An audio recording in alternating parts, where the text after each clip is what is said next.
ভাগ্য না কর্ম, কে বড়? গীতায় বলা হয়েছে, কর্ম করো, ফল ঈশ্বরের হাতে ছেড়ে দাও। অর্জুনের দ্বিধা ভেঙে কৃষ্ণ কর্মযোগ শিখিয়েছিলেন।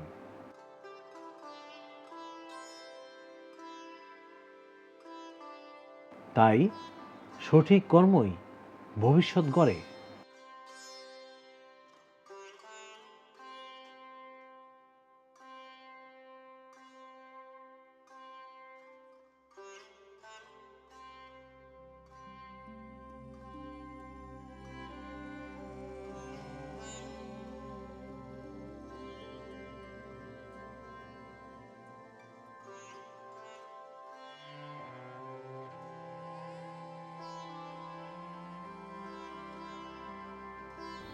অন্যায় দেখলে কি চুপ থাকবেন?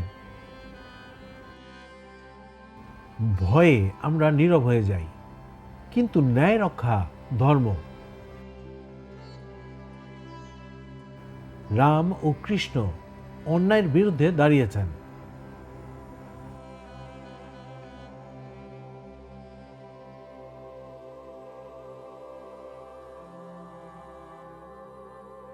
সত্যের পক্ষে সাহস দরকার, আর ধর্ম মানেই ন্যায়।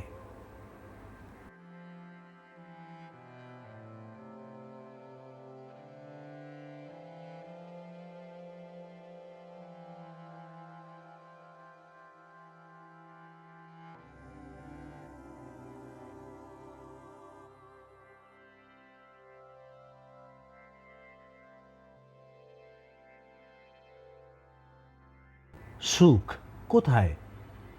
আমরা কি সত্যিই খুঁজে পাই?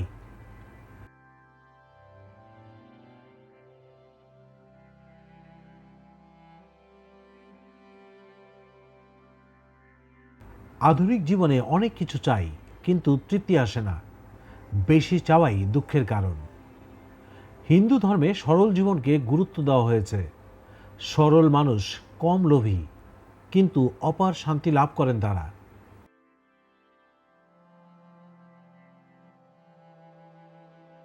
সরল জীবন মানে জটিলতা কম, আনন্দ বেশি।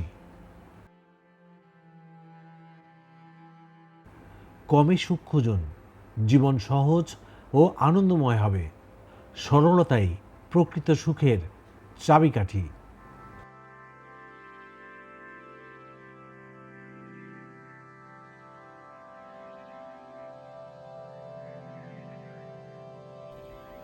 আপনি কি জানেন, তুলসী গাছ শুধু গাছ নয়, সনাতন ধর্মের এক জীবন্ত শক্তি।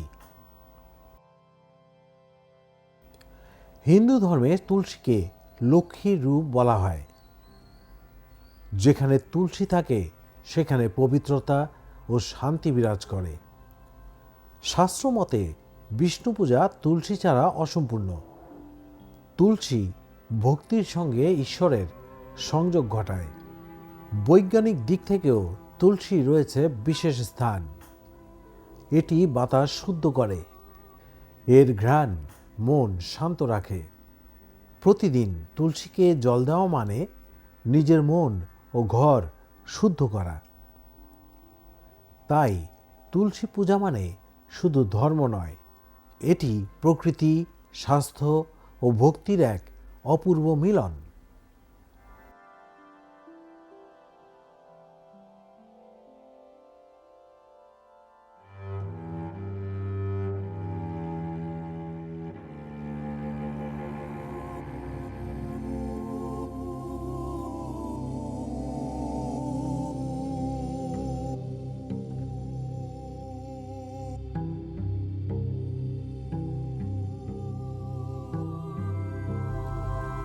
আপনি কি জানেন, প্রদীপ জ্বালানো শুধু রীতি নয়, এটি এক গভীর বার্তা। প্রদীপের আলো মানে জ্ঞান, আর অন্ধকার মানে অজ্ঞতা। তাই ঘরে প্রদীপ জ্বালানো মানে নিজের মন থেকে অন্ধকার দূর করা। তেলে ভেজা সলতে শেখায় ত্যাগ, আগুন শেখায় শুদ্ধতা, আর আলো শেখায় পথ দেখানো। শাস্ত্র বলে যেখানে আলো থাকে সেখানে নেতিবাচক শক্তি থাকতে পারে না। তাই প্রদীপ জ্বালান, ঘর নয় মন আলোকিত করতে।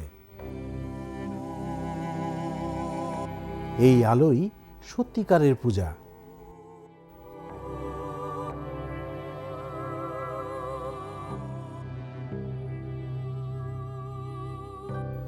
আপনি কি জানেন বছরের পর বছর রাখা গঙ্গাজল কেন নষ্ট হয় না?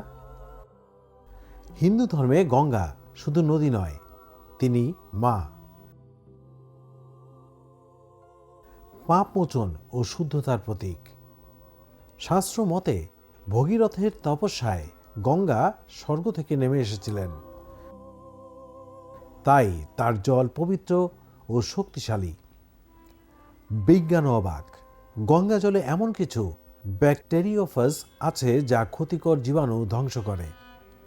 এই কারণেই গঙ্গা জল দীর্ঘদিন সতেজ থাকে, দুর্গন্ধ হয় না।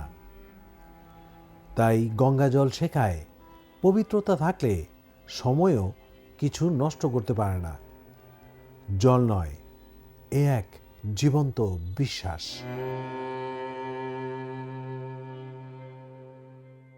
সরস্বতী পূজার ইতিহাস শুরু হয় বৈদিক যুগ থেকে। বেদের মতে দেবী সরস্বতী জ্ঞান, বিদ্যা ও বাকশক্তির অধিষ্ঠাত্রী দেবী।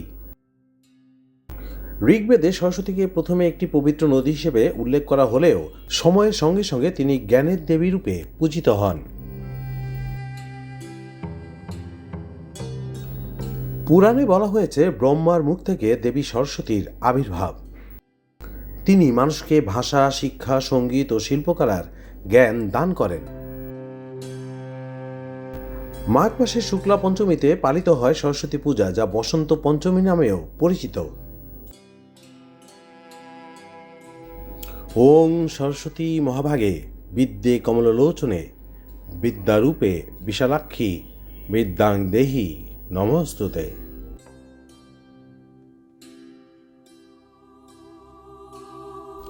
কখনো ভেবেছেন কপালে তিলক দেওয়া হয় কেন?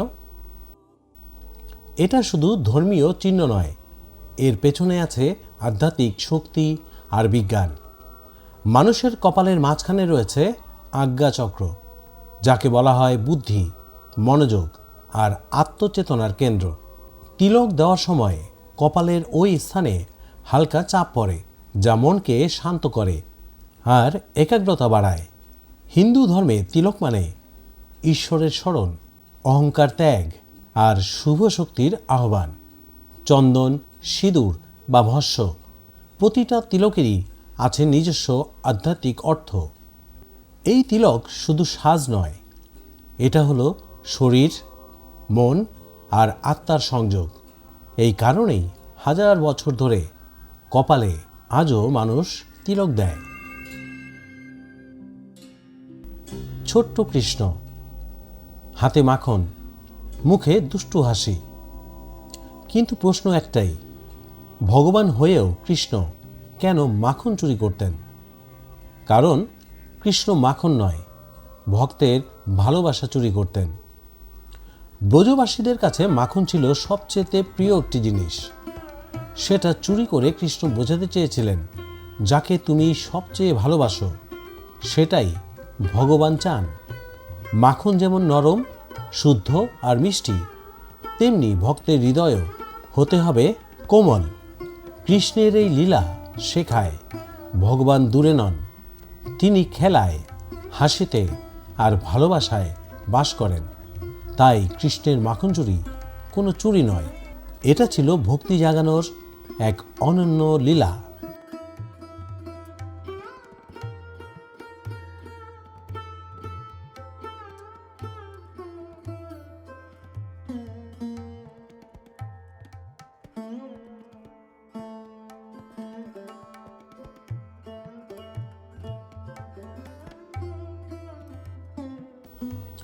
কখনো ভেবেছেন মা দুর্গার 10টা হাত কেন? এটা শুধু রূপ নয়, এটা এক গভীর বার্তা। মহিষাসুর ছিল এমন এক অশুভ শক্তি যাকে একা কোনো দেবতা পরাজিত করতে পারেননি। তখন সব দেবতার শক্তি একত্রিত হয়ে রূপ নেয় মা দুর্গায়।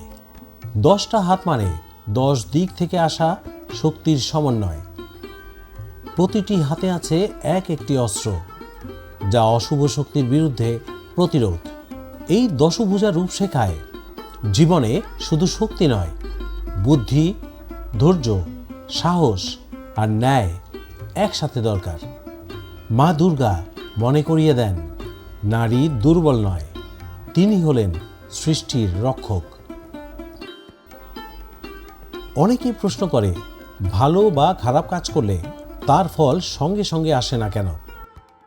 হিন্দু ধর্ম বলে কর্ম কখনো নষ্ট হয় না, কিন্তু তার ফল আসার সময় আলাদা। গীতায় বলা হয়েছে, মানুষ শুধু কর্ম করার অধিকারী, ফলের নয়। বীজ যেমন আজ বপন করলে আজই ফল দেয় না, সময় পেলে তবেই গাছ হয়, ঠিক তেমনি কর্ম সময় চায়। কিছু কর্মের ফল আসে এই জন্মে, আর কিছু কর্ম জমে থাকে পরের সময়ের জন্যে। আর ঈশ্বর কখনো তাড়াহুড়া করেন না, তিনি হিসাব করেন ন্যায় ও ভারসাম্যে। তাই কারো অন্যায় দেখে মনে হয় সে পার পেয়ে গেল, আসলে তার কর্মফল এখনো পথেই আছে। হিন্দু ধর্ম শেখায়, কর্ম করো, ফলের চিন্তা ছেড়ে দাও, কারণ সময় এলেই কর্মফল নিজেই দরজায় কড়া নাড়বে।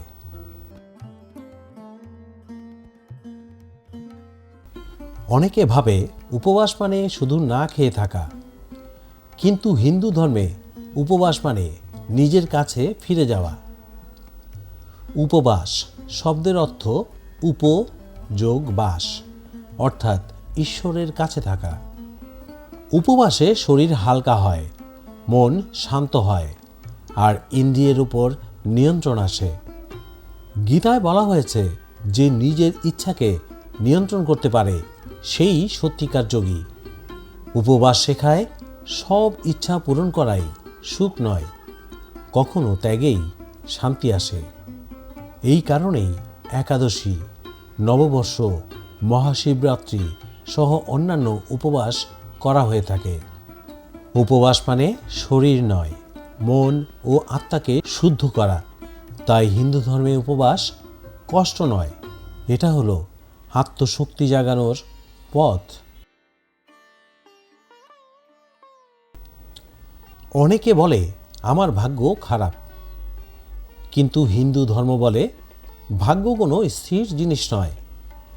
ভাগ্য তৈরি হয় 3টি জিনিসে, কর্ম, চিন্তা আর সময়ে। গীতায় বলা হয়েছে, মানুষ নিজেই নিজের ভবিষ্যৎ গড়ে।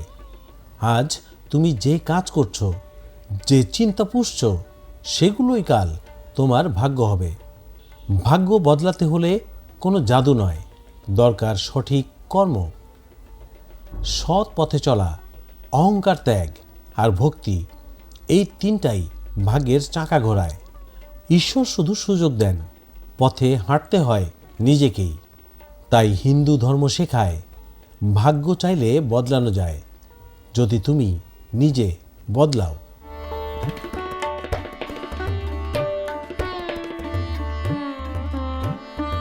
আপনি কি জানেন, হিন্দু ধর্মে সপ্তাহের প্রতিটি দিন এক এক দেবতার নামে উৎসর্গ করা।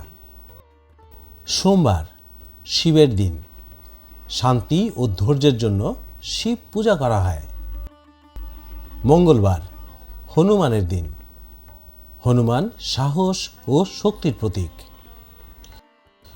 বুধবার গণেশের দিন, গণেশ বুদ্ধি ও বাধা দূর করার দেবতা।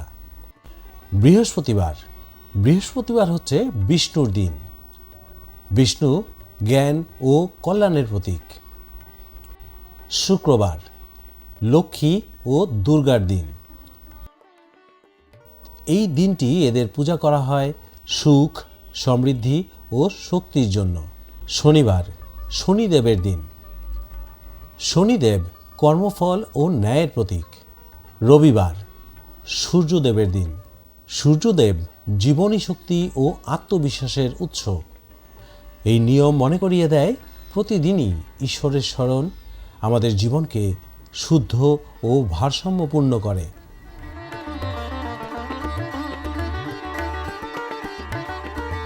শঙ্খ বাজানোর শব্দ শুধু শব্দ নয়, এটা এক পবিত্র আহ্বান। হিন্দু ধর্মে শঙ্খ বিষ্ণুর অস্ত্র, আর তার ধ্বনি মানে অশুভ শক্তির প্রস্থান। শঙ্খের ধ্বনি পরিবেশকে শুদ্ধ করে, নেতিবাচক ভাব দূর করে আর মনকে স্থির করে। বিজ্ঞানের দৃষ্টিতে শঙ্খের কম্পন বাতাসে ছড়িয়ে পড়ে মনোযোগ বাড়াতে সাহায্য করে। পূজার শুরু ও শেষে শঙ্খ বাজানো হয়, কারণ এতে মন পার্থিব চিন্তা ছেড়ে ঈশ্বরের দিকে যায়। মহাভারতে বলা হয়েছে শঙ্খ ধ্বনি মানে ধর্মের জয়। তাই শঙ্খ বাজানো শুধু রীতি নয়, এটা হলো মন, পরিবেশ ও আত্মাকে জাগানোর শক্তি।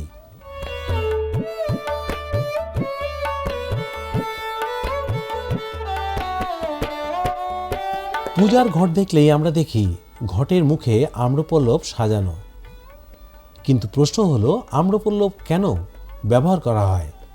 হিন্দু ধর্মে আম গাছ পবিত্রতার প্রতীক। এর পাতা মানে জীবন, শক্তি আর শুভতা। আম্রপল্লব দিয়ে ঘট সাজানো হয়, কারণ ঘট হলো দেবতার আবাস। পাতা সবুজ রং প্রকৃতির শক্তিকে আহ্বান করে আর পরিবেশকে শুদ্ধ রাখে। শাস্ত্রমতে আম্রপল্লব 5টি ইন্দ্রিয়ের প্রতীক, যা পূজার সময় সংযমে রাখার বার্তা দেয়। তাই আম্রপল্লব শুধু সাজ নয়, এটা হলো জীবন, প্রকৃতি ও ঈশ্বরের একতা।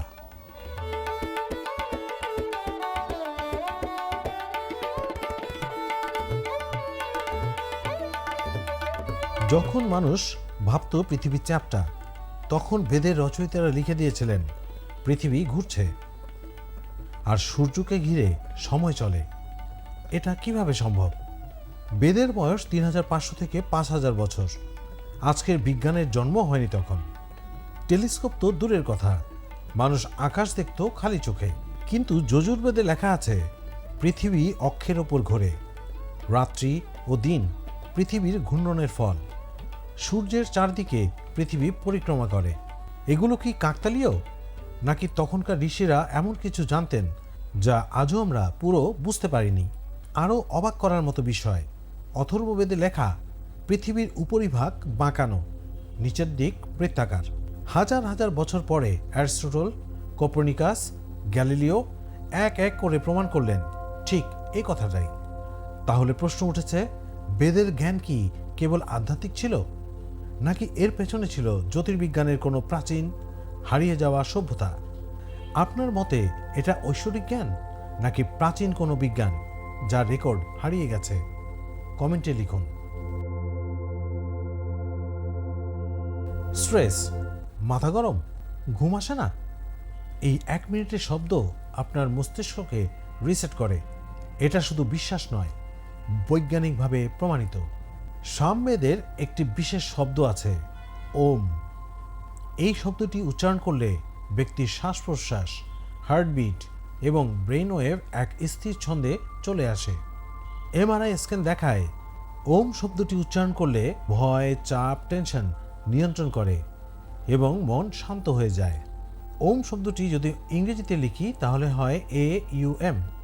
এ শরীর, ইউ মন, এম মস্তিষ্ক। আর শেষে যে নীরবতা, তা ভিতরের বিশৃঙ্খলাকে রিসেট করে। অনেক মেডিটেশন সেন্টারে এই 1 মিনিটের ওম ব্যবহার করা হয় স্ট্রেস, ডিপ্রেশন এবং ওভারথিঙ্কিং কমাতে। আপনি যদি ঘুমের আগে এই শব্দটা 3 বার বলেন, তাহলে দেখবেন শরীর ঢিলে হয়ে যায়, মন শান্ত হয়ে যায় আর ঘুম চলে আসে খুব দ্রুত। মহাদেব কার উপর পা রেখে আছেন জানেন? উত্তরটা জানলে ভাবনাই বদলে যাবে। অনেক শিব মূর্তিতে দেখা যায় শিব এক ব্যক্তির উপর পা রেখে দাঁড়িয়ে আছেন। তিনি কোনো অসুর নন। হিন্দু শাস্ত্রমতে শিবের পায়ের নিচে থাকা ব্যক্তি হলেন অপস্মার পুরুষ। অপস্মার মানে অজ্ঞতা, অহংকার ও মিথ্যা জ্ঞানের প্রতীক। শিব এখানে ধ্বংসকারী নন, বরং অজ্ঞতার বিনাশকারী। শিবের এক পা মাটিতে, যা বাস্তব জগতের প্রতীক, আরেক পা অপস্মারের উপর, মানে অজ্ঞান ও অহংকারের দমন করা। এর মানে একটাই, যে নিজের অহংকারকে জয় করতে পারে সেই শিবকে উপলব্ধি করতে পারে। যতক্ষণ মানুষ নিজের অহংকার ও অজ্ঞতাকে জয় না করতে পারে, ততক্ষণ প্রকৃত জ্ঞান ও মুক্তি সম্ভব নয়। এই কারণেই শিবকে বলা হয় আদি যোগী ও মহাজ্ঞানী। জয় মহাদেব।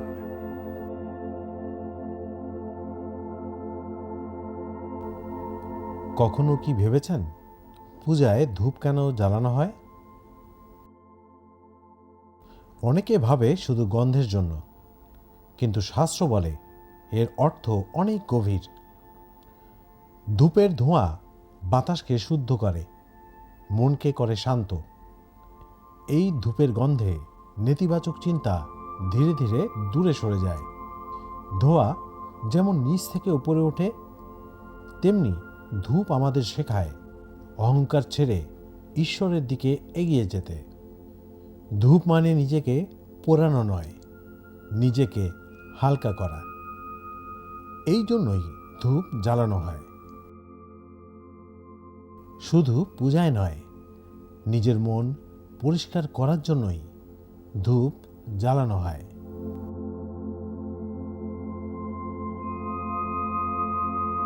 পূজায় ঘণ্টা না বাজালে ভগবান কি রেগে যান?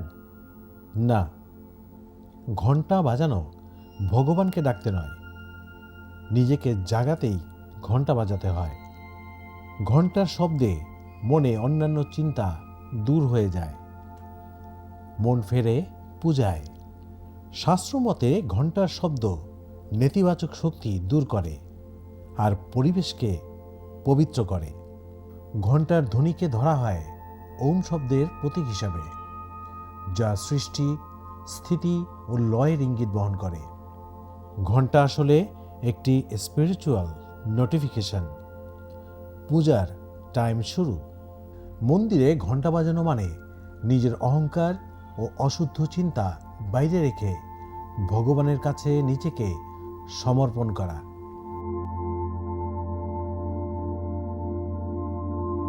হিন্দু ধর্মে চুলকে ধরা হয় সৌন্দর্য, ভোগ ও অহংকারের প্রতীক হিসাবে।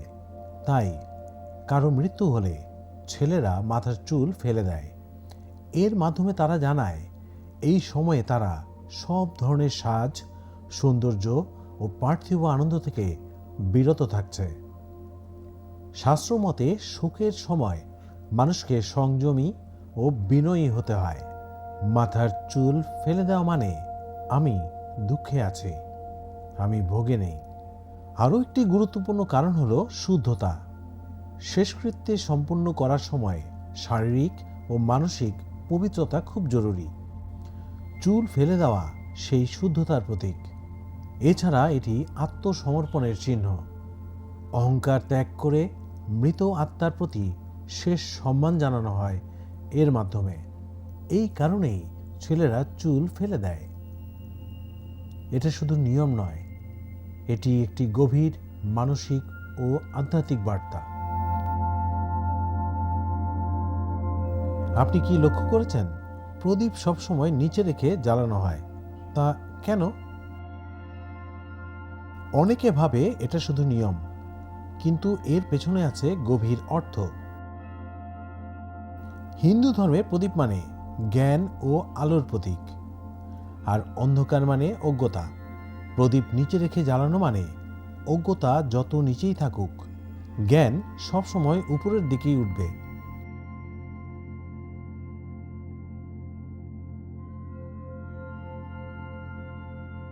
এটা আমাদের শেখায় নিজেকে ছোট করে নয়, বিনয় নিয়ে আলো জ্বালাতে হয়।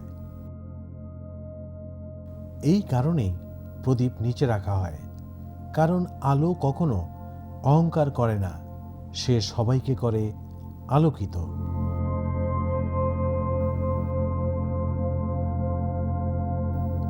এটা শুধু ভদ্রতার চিহ্ন নয়, এর পেছনে আছে গভীর অর্থ। হাত জোড়া করা মানে দুটি বিপরীত ভাব, মন আর শরীরকে এক করা। হিন্দু ধর্মে বিশ্বাস করা হয় হাত জোড়া করলে অহংকার কমে আর মন শান্ত হয়। এটা ঈশ্বরকে বলা, আমি প্রস্তুত, আমি শুনতে এসেছি, আমি তোমাকে ধারণ করতে এসেছি। তাই ঠাকুর ঘরে ঢোকার আগে আমরা হাত জোড়া করি ভগবানকে কাছে পাওয়ার জন্য এবং নিজেকে নত করার জন্য।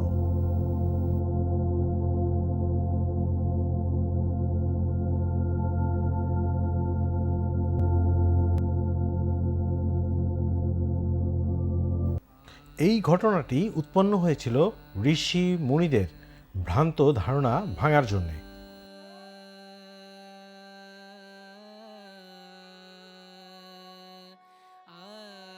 ভৃঙ্গি ছিলেন এক পরম শিবভক্ত ঋষি। একদিন কৈলাসে ভৃঙ্গি শিবের প্রদক্ষিণ করতে এলেন। তিনি শিবকে একাই প্রদক্ষিণ করলেন, কিন্তু পার্বতীকে ইচ্ছাকৃতভাবেই উপেক্ষা করলেন। পার্বতীকে তারা ভাবতেন শুধু গৃহিণী, যেন সৃষ্টিতে তার কোনো স্বতন্ত্র শক্তি নেই।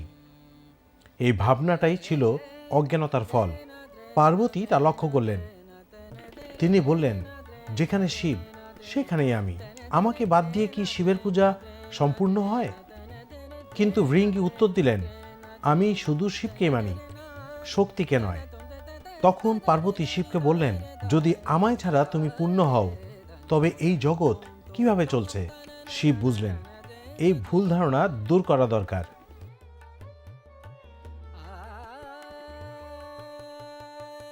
তাই তিনি শিক্ষা দেওয়ার জন্য, মানবজাতিকে বোঝানোর জন্য আবির্ভূত হলেন এক বিস্ময়কর রূপে, অর্ধনারীশ্বর।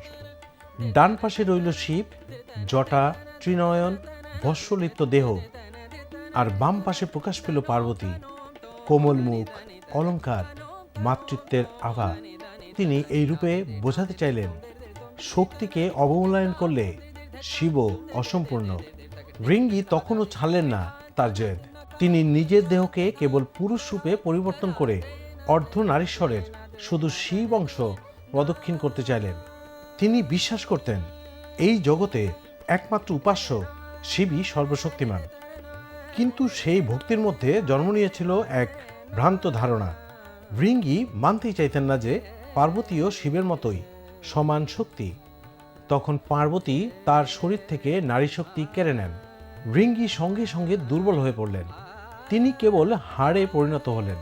তখনই ভৃঙ্গি বুঝলেন, শক্তি ছাড়া শিবেরও পূজা অসম্পূর্ণ। লজ্জিত ভৃঙ্গি ক্ষমা চাইলেন এবং স্বীকার করলেন, শিব ও পার্বতী আলাদা নন, এক ও অভিন্ন।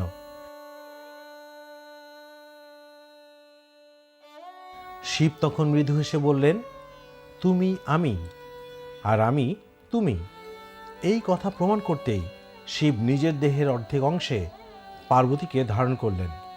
এই উপলব্ধিতেই জন্ম নিল একত্বের মহান দর্শন, যেখানে পুরুষ ও নারী নয়, শুধু পরিপূর্ণতা।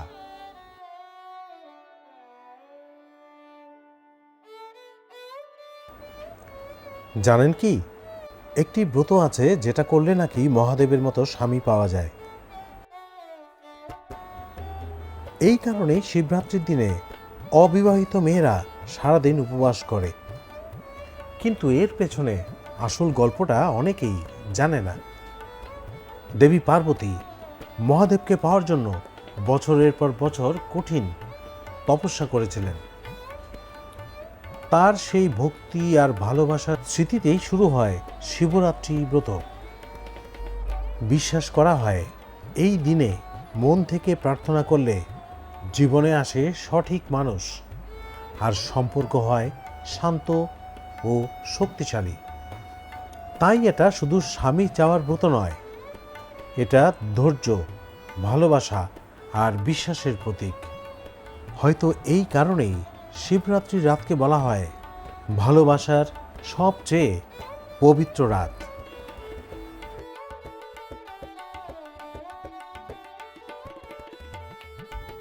জানেন কি, একদিন পুরো পৃথিবী থেকে খাবার হঠাৎ উধাও হয়ে গিয়েছিল, আর তার কারণ ছিলেন স্বয়ং মহাদেব শিব। একদিন শিব বললেন, এই জগৎ শুধু মায়া, খাদ্যের তেমন মূল্য নেই।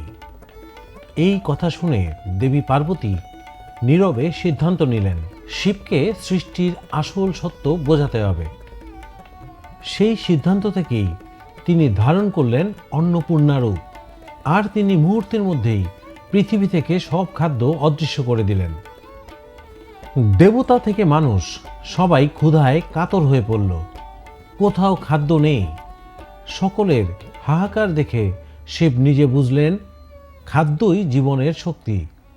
তাই তিনি স্বয়ং ভিক্ষার পাত্র হাতে নিয়ে দাঁড়ালেন অন্নপূর্ণা দেবীর সামনে। আর দেবী তখন নীরবে হেসে নিজ হাতে শিবকে অন্ন দান করলেন। সেই দিন প্রমাণ হয়েছিল, শক্তি ছাড়া শিব অসম্পূর্ণ, আর অন্নই জীবনের আসল পূর্ণতা।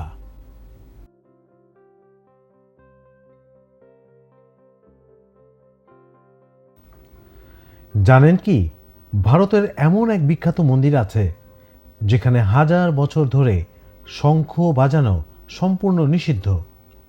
কিন্তু কেন? এর পেছনে আছে এক রহস্যময় কাহিনী।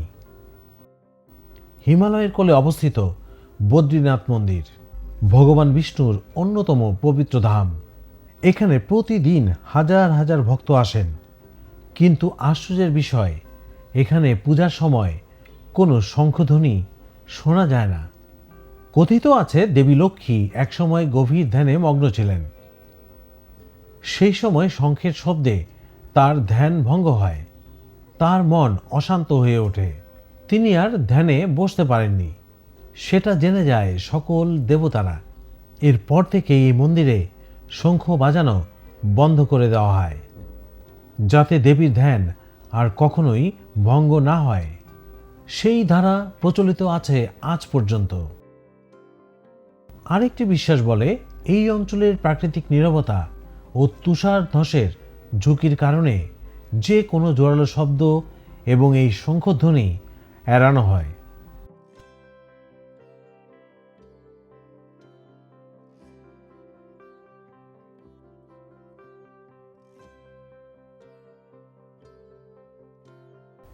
জানেন কি, এক সময় পৃথিবী ধ্বংস হয়ে যেত যদি মহাদেব শিব গঙ্গাকে নিজের জটায় না ধরতেন। ভাবুন তো, স্বর্গ থেকে নেমে আসছে এক ভয়ঙ্কর শক্তিশালী স্রোত, যার আঘাতে পুরো পৃথিবী ধ্বংস হয়ে যেতে পারে। সেই শক্তি আর কেউ নন, স্বয়ং দেবী গঙ্গা। তার গতিকে থামানোর ক্ষমতা তখন কারো ছিল না। দেবতা আর ঋষিরা ভয়ে কাঁপতে লাগলো। তখন সবাই ছুটে গেল মহাদেব শিবের কাছে। শিব শান্তভাবে নিজের জট খুললেন, আর মুহূর্তের মধ্যে গঙ্গার ভয়ঙ্কর স্রোত আটকে গেল তার জটায়। গঙ্গা সেখানে শান্ত হলেন। তারপর শিব ধীরে ধীরে তাকে পৃথিবীতে প্রবাহিত করলেন, যাতে জীবন বাঁচে। তাই বলা হয়, গঙ্গা শুধু নদী নয়, তিনি শিবের করুণা আর নিয়ন্ত্রিত শক্তির প্রতীক।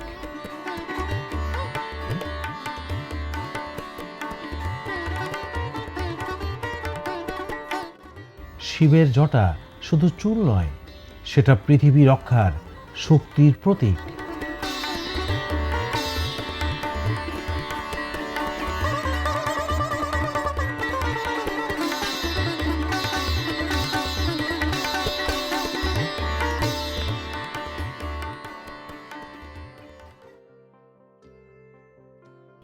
জানেন কি, মহাদেব শিবকে স্বামী হিসেবে পাওয়ার জন্য দেবী পার্বতী এমন তপস্যা করেছিলেন যা শুনলে অবাক হয়ে যাবেন।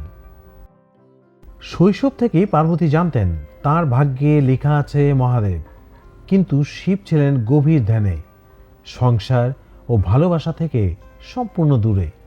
তখন পার্বতী শুরু করলেন কঠিন তপস্যা, প্রথমে ফল খেয়ে, পরে শুধু পাতা খেয়ে, আর শেষে খাবার জল ছাড়াই বছরের পর বছর ধ্যান করতে লাগলেন।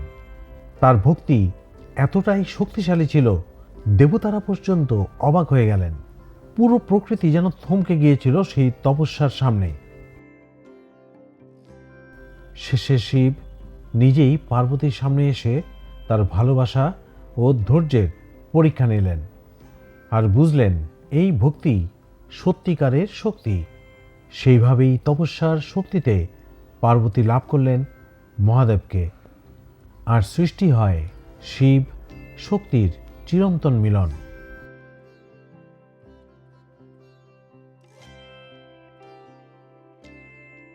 ভালোবাসা যখন সত্যি হয়, তখন দেবতাও তার সামনে নত হন।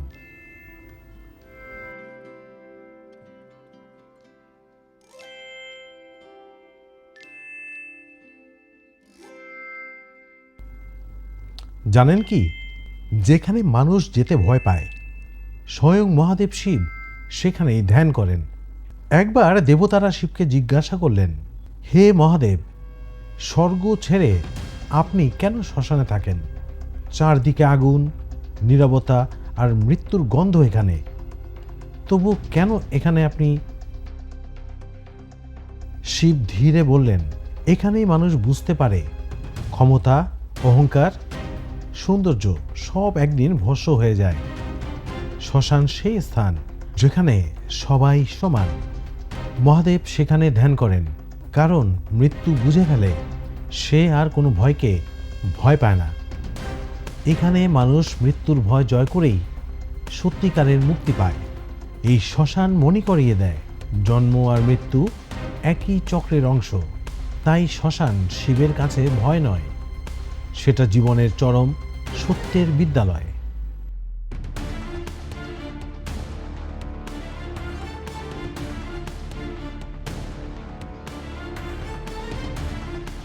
জানেন কি, পুরো বিশ্বকে বাঁচাতে স্বয়ং মহাদেব এমন কিছু করেছিলেন যার কারণে তার কণ্ঠ নীল হয়ে যায়। সমুদ্র মন্থনের সময় দেবতা আর অসুরেরা অমৃত খুঁজছিল, কিন্তু সবার আগে বেরিয়ে আসে ভয়ঙ্কর বিষ, হালাহল। সেই বিষের শক্তিতে পুরো সৃষ্টি ধ্বংস হতে বসেছিল। দেবতা, অসুর কেউই সেই বিষ সামলাতে পারল না। সবাই ছুটে গেল মহাদেব শিবের কাছে। এই সৃষ্টিকে রক্ষা করতে শিব নিজের হাতে সেই বিষ পান করলেন।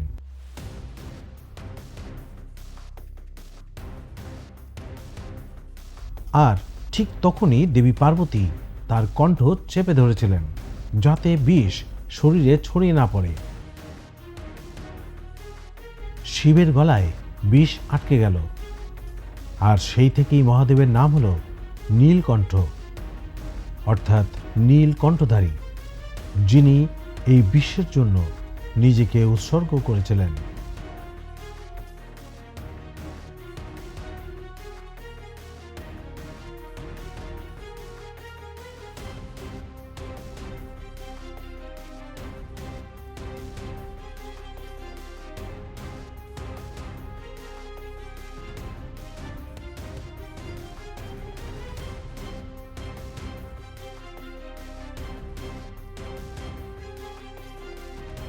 জানেন কি, মহাদেব শিবের তৃতীয় চোখ একবার খুললেই পুরো সৃষ্টি কাঁপতে শুরু করে।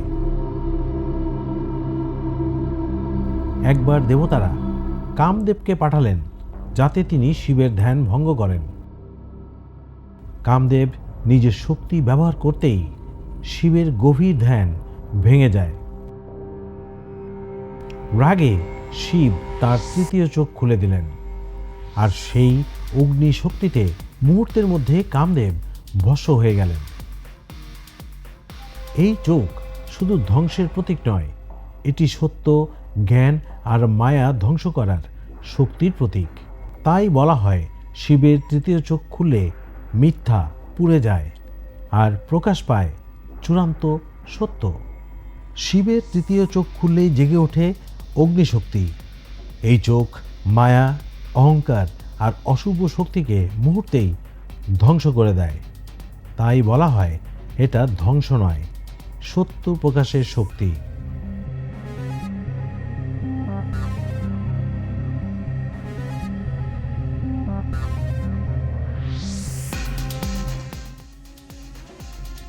জানেন কি, মহাদেব শিব রাজ মুকুট নয়, নিজের শরীরে মেখে থাকেন ভস্য মানে ছাই।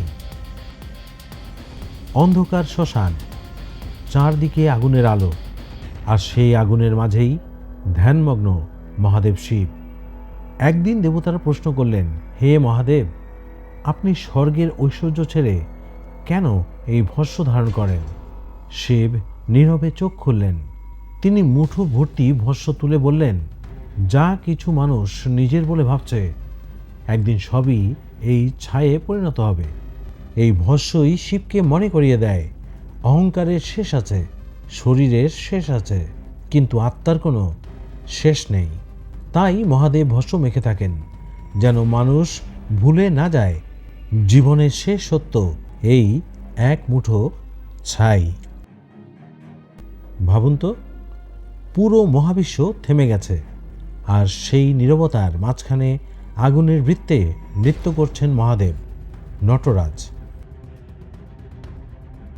যখন সৃষ্টি আর ধ্বংসের ভারসাম্য নষ্ট হতে থাকে, তখন শিব ধারণ করেন নটরাজ রূপ। তার প্রতিটি পদক্ষেপে কাঁপতে থাকে মহাবিশ্ব। এক হাতে ডমরু, যা নতুন কিছু সৃষ্টির সূচনা, অন্য হাতে আগুন, যা পুরনোকে ধ্বংস করে, আর তার নৃত্যের নিচে চূর্ণ হয় অজ্ঞতা ও অহংকার। এই নৃত্য ধ্বংস নয়, এটা জীবনের চক্র। শেষ মানেই নতুন শুরু, সেটাই নটরাজের বার্তা। তাই শিবের নটরাজ নৃত্য আমাদের শেখায়, পরিবর্তনকে ভয় নয়, গ্রহণ করতে হয়।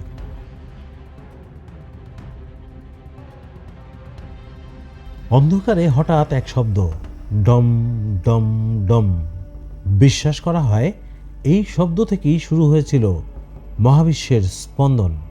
মহাদেব শিব যখন নটরাজ রূপে নৃত্য করেন, তার হাতে থাকে এক ছোট্ট ডমরু, কিন্তু সেটি শুধু বাদ্যযন্ত্র নয়, এটা সৃষ্টির সংকেত।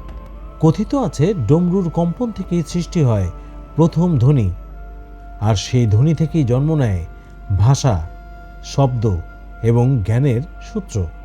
একদিকে ডমরুর শব্দ সৃষ্টি করে জীবন, অন্যদিকে সেই ছন্দেই শুরু হয় ধ্বংসের পথ। সৃষ্টি আর প্রলয় দুটোই লুকিয়ে আছে এই এক শব্দে। তাই শিবের ডমরু শুধু সঙ্গীত নয়, এটা মহাবিশ্বের হৃদস্পন্দন।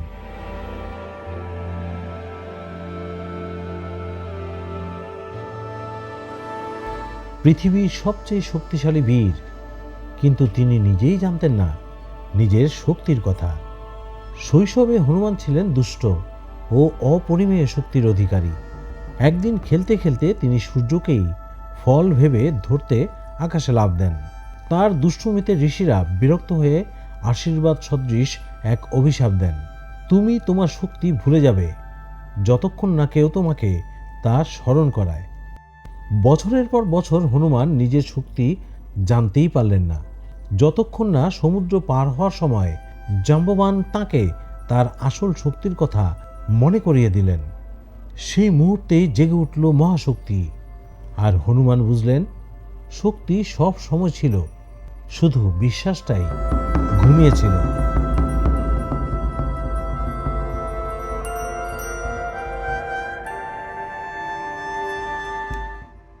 জানেন কি, সমুদ্র মন্থন শেষে যেই অমৃত পাওয়া গেল, সেই অমৃত সকল দেবতা ও অসুরেরা কিন্তু পান করতে পারেননি। দেবতা ও অসুররা উভয়ই চেয়েছিলেন প্রথমে তা পান করতে, কিন্তু অমৃত ভাগ্যবানদের জন্যই, আর তার জন্য একটি পরীক্ষার দরকার ছিল। দেবতারা হাস্যকল্পে এক চতুর পরিকল্পনা করলেন। সুদর্শন এক দেবী মোহিনী রূপ ধারণ করে অসুরদের বিভ্রান্ত করলেন, ফলে অসুরেরা অমৃত পান করতে পারল না। দেবতারা অমৃত পান করল এবং চিরজীবী হলো, আর অসুরেরা শুধুমাত্র তাদের চেষ্টার সীমা জানল, কিন্তু ভাগ্য তাদের পরোয়া করেনি। এই ঘটনা শেখায় শুধুই ক্ষমতা নয়, ধৈর্য, বুদ্ধি আর চতুরতা সেগুলোই চূড়ান্ত বিজয় দেয়। জানেন কি, সবাই যেখানে তুলসী পাতা পূজায় ব্যবহার করে সেখানে কেন মহাদেব শিবকে তুলসী পাতা দেওয়া হয় না? হিন্দু পুরাণ অনুযায়ী তুলসী দেবী ছিলেন এক মহান পবিত্র নারী, যাকে আমরা তুলসী দেবী নামে চিনি। তিনি ভগবান বিষ্ণুর অতি প্রিয় ছিলেন। কথিত আছে তুলসী দেবী একসময় শিবকে বিয়ে করতে চেয়েছিলেন, কিন্তু শিব ছিলেন তপস্যায় নিমগ্ন এবং সংসার থেকে সম্পূর্ণ বিচ্ছিন্ন। এই কারণে তিনি তুলসীর প্রস্তাব প্রত্যাখ্যান করেন। প্রত্যাখ্যাত হয়ে তুলসী দেবী অভিশাপ দেন, যেখানে শিবের পূজা হবে সেখানে আমার স্থান থাকবে না। তাই আজও শিব পূজায় তুলসী পাতার ব্যবহার করা হয় না, কিন্তু বিষ্ণু পূজায় তুলসী সবচেয়ে পবিত্র উপাদান।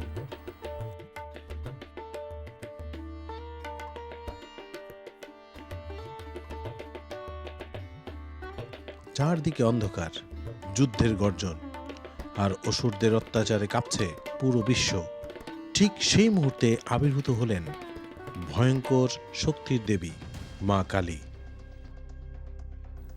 যখন অসুরদের সঙ্গে দেবতাদের ভয়ঙ্কর যুদ্ধ চলছিল, তখন এক ভয়ঙ্কর অসুরের আবির্ভাব হলো।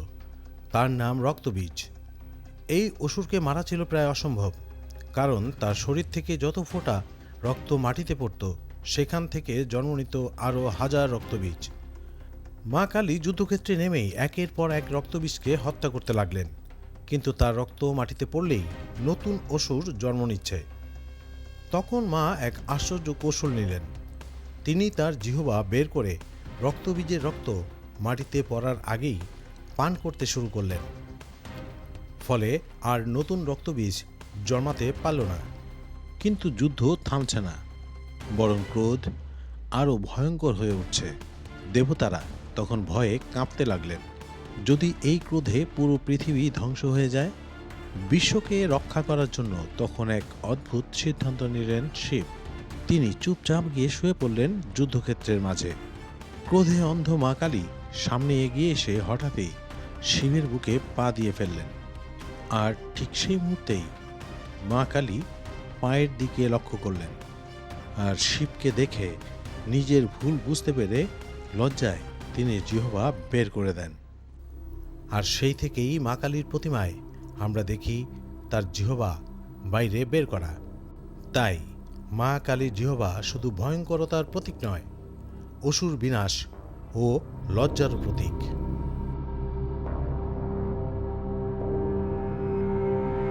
সমুদ্রের গভীরে শুরু হয়েছে ভয়ঙ্কর সমুদ্র মন্থন। দেবতা আর অসুররা অমৃতের আশায় মন্থন করছে সাগর, কিন্তু অমৃতের আগেই বেরিয়ে এলো ভয়ঙ্কর বিষ, যার নাম হালাহল, যার তাপে মুহূর্তেই ধ্বংস হয়ে যেতে পারত পুরো সৃষ্টি। তখন বিশ্বকে রক্ষা করতে এগিয়ে এলেন শিব। তিনি নিজের কণ্ঠে ধারণ করলেন সেই ভয়ঙ্কর বিষ। বিষের জ্বালায় জ্বলতে লাগলো তার শরীর। দেবতারা তখন তাকে শান্ত করার জন্য অর্পণ করলেন ঠান্ডা ও পবিত্র বেলপত্র। বিশ্বাস করা হয় বেলপাতার শীতলতা সেই বিষের জ্বালা কমিয়েছিল, আর সেই থেকেই বেলপাতা হয়ে ওঠে মহাদেবের সবচেয়ে প্রিয়। বেলপাতায় 3টি অংশ একসাথে থাকে, যা প্রতীক হিসেবে বোঝায় ব্রহ্মা, বিষ্ণু এবং মহেশ্বর, এই ত্রিদেবকে। তাই ভক্তরা বিশ্বাস করেন শিবলিঙ্গে বেলপাতা অর্পণ করলে ভক্তির সাথে সাথে পাপও দূর হয় এবং মহাদেবের আশীর্বাদ লাভ করা যায়।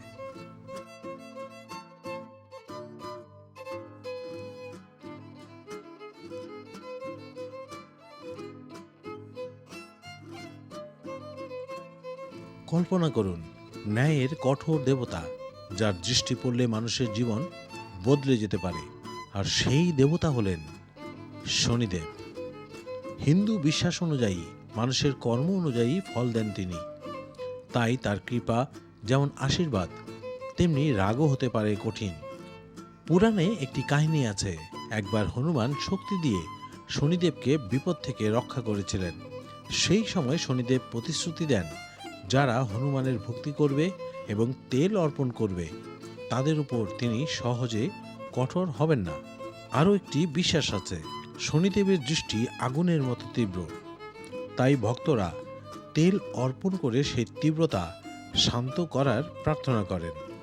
এই কারণেই প্রতি শনিবার ভক্তরা মন্দিরে গিয়ে শনিদেবের মূর্তিতে তেল অর্পণ করেন এবং তার আশীর্বাদ কামনা করেন।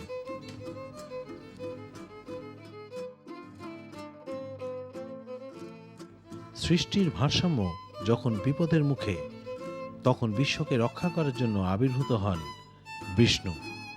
তার 4 হাতে থাকে 4টি ঐশ্বরিক অস্ত্র, কিন্তু সবচেয়ে রহস্যময় হল সুদর্শন চক্র ও পাঞ্চজন্য শঙ্খ। সুদর্শন চক্র শুধু একটি অস্ত্র নয়, এটি সময়, শক্তি এবং ন্যায়ের প্রতীক। যখনই পৃথিবীতে অন্যায় বাড়ে তখন এই চক্র ঘুরে ধ্বংস করে অশুভ শক্তিকে। আর শঙ্খের ধ্বনি প্রতীক সৃষ্টি ও পবিত্রতার। বিশ্বাস করা হয় শঙ্খধ্বনি অশুভ শক্তিকে দূরে সরিয়ে দেয় এবং চারদিকে ছড়িয়ে দেয় পবিত্র শক্তি। তাই বিষ্ণুর হাতে শঙ্খ মানে শান্তি ও পবিত্রতার আহ্বান, আর চক্র মানে অন্যায়ের বিরুদ্ধে ন্যায়ের শক্তি। এই 2 শক্তির মাধ্যমেই তিনি যুগে যুগে রক্ষা করেন এই বিশ্ব ব্রহ্মাণ্ডকে। অসীম জলের মাঝখানে ধীরে ধীরে ফুটে উঠছে এক নির্মল ফুল পদ্ম, আর সেই পদ্মের উপরেই আবির্ভূত হচ্ছেন সম্পদ ও সৌভাগ্যের দেবী লক্ষ্মী দেবী। কিন্তু প্রশ্ন হলো, কেন তিনি পদ্ম ফুলেই বসেন? পুরাণে বলা হয় সমুদ্র মন্থন থেকে আবির্ভূত হন লক্ষ্মী দেবী। সেই সময় তিনি হাতে ও আসনে ধারণ করেছিলেন পবিত্র পদ্ম ফুল। পদ্মের একটি বিশেষ গুণ আছে, কাদামাটির মধ্যে জন্ম হলেও তার পাপড়িতে কখনো ময়লা লাগে না। এই কারণেই পদ্ম প্রতীক পবিত্রতা, সৌন্দর্য এবং আধ্যাত্মিকতার। অর্থাৎ পৃথিবীর ভোগ বিলাসের মাঝেও যে মানুষ পবিত্র ও সৎ থাকতে পারে সেই শিক্ষা দেন লক্ষ্মী দেবী। তাই লক্ষ্মী দেবীর পদ্মাসনে বসা শুধু সৌন্দর্যের নয়, বরং জীবনের গভীর এক আধ্যাত্মিক বার্তার প্রতীক।